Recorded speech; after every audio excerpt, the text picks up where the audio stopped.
Rozdeľovanie uloženého dokladu.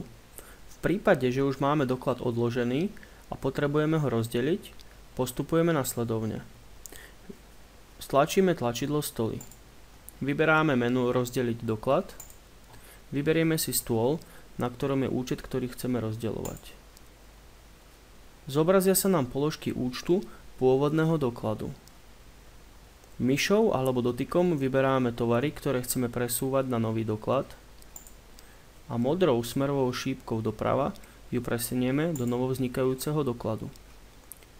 Pokiaľ máme tovar, kde je viac kusov a chceme presunúť iba určité množstvo, použijeme na to klávesnicu v ľavom dolnom rohu, kde zadáme počet, ktorý chceme presunúť.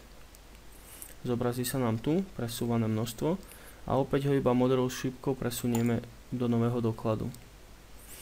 V opačnom prípade sa nám presunie celé množstvo.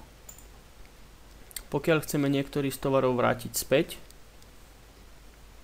použijeme opačnú smerovú šípku.